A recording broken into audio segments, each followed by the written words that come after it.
Okay. Assalamualaikum warahmatullahi wabarakatuh. My name is Muhammad Aurel Akbar. My registration number is A1M218053. And today I'm going to tell about the relationship of language and culture, subordinative perspective. Okay, without further ado, let me start. Where first is the relations between language and culture. There are multiple theories regarding about the relations between language and culture. Where the first one is, according to C. Clarkson, language is considered the essence of culture, bahwa bahasa ialah sebuah inti dari budaya. Next is Koijaraningrat. Koijaraningrat stated that language is part of culture, bahwasanya bahasa adalah bagian dari budaya. What it meant that language is one of the elements that is vital in culture.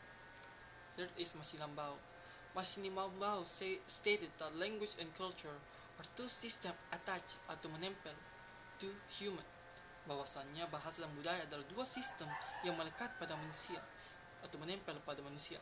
The reasons why is because culture is a system that manages the interaction with human. Okay, based on the theories above, language and culture can be divided into two categories. Okay, berdasarkan teori yang di atas, kita bisa bagi menjadi dua kategori. Where the first one is subordinate relations and coordinative relations.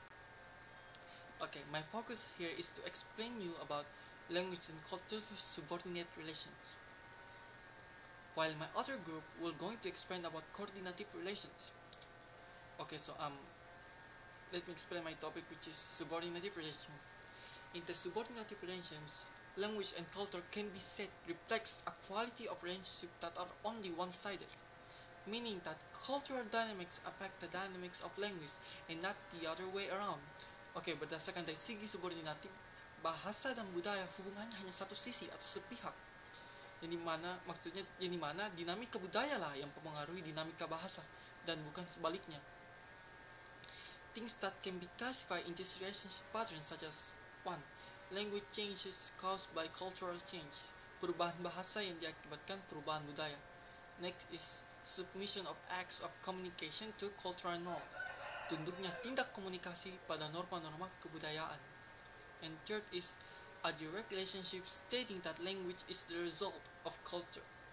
Yaitu hubungan langsung menyatakan bahwa bahasa adalah hasil kebudayaan.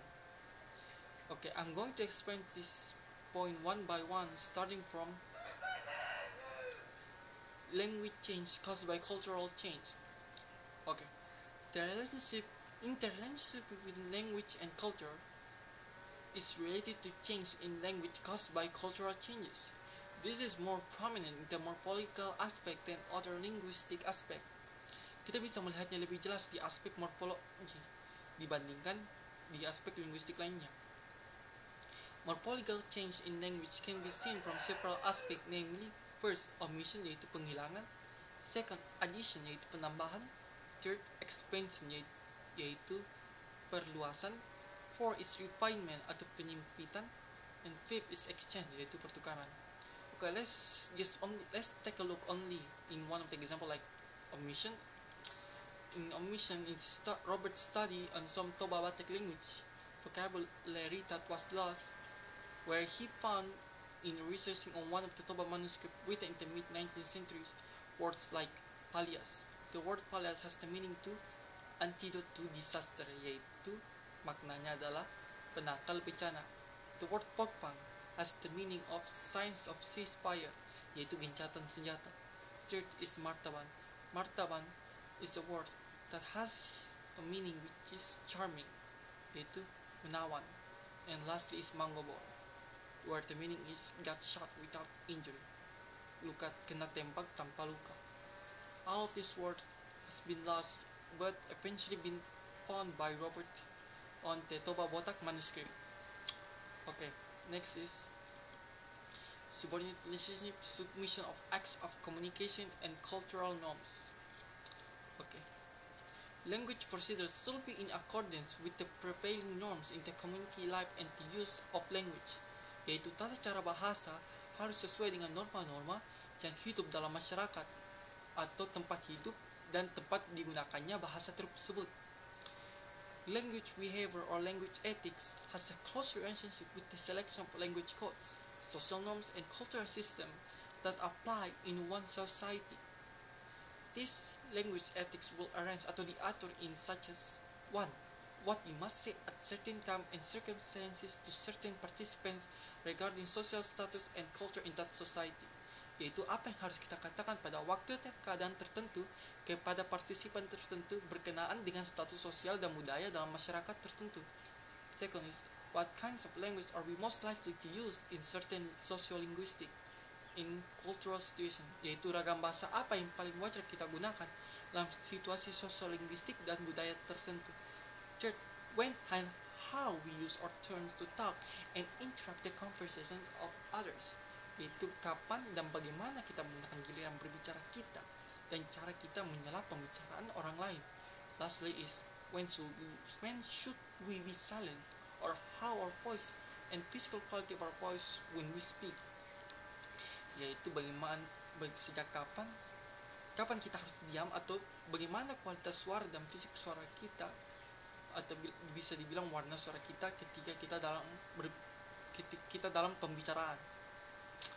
Okay, and last is subordinate relationships, a direct relationship stating that language is the result of culture. Language spoken or used by a community group is a reflection of the entire culture of the community. Bahasa yang digunakan oleh suatu kelompok masyarakat atau suatu refleksi atau cerminan keseluruhan kebudayaan masyarakat tersebut. In other words, language will going to have different meaning in different cultural setting.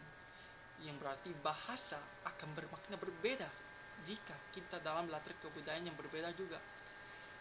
Here we can compare Sundanese and Japanese language, where we can see the difference in meaning. For example, in the Sundanese language, the word amis will be sweet, while at Japanese language, the word amis will be smelled atau berbau. Next, the word raus will be delicious, while in the Sundanese language, while at Japanese language, bahasa Jawa raus will be taste atau rasa. Okay, I think that's all about my presentation regarding about the relationship of language and culture, subordinate perspective. Thank you for listening, and I'm closing this by saying wabillahi taufiq wal hidayah. Wassalamualaikum warahmatullahi wabarakatuh.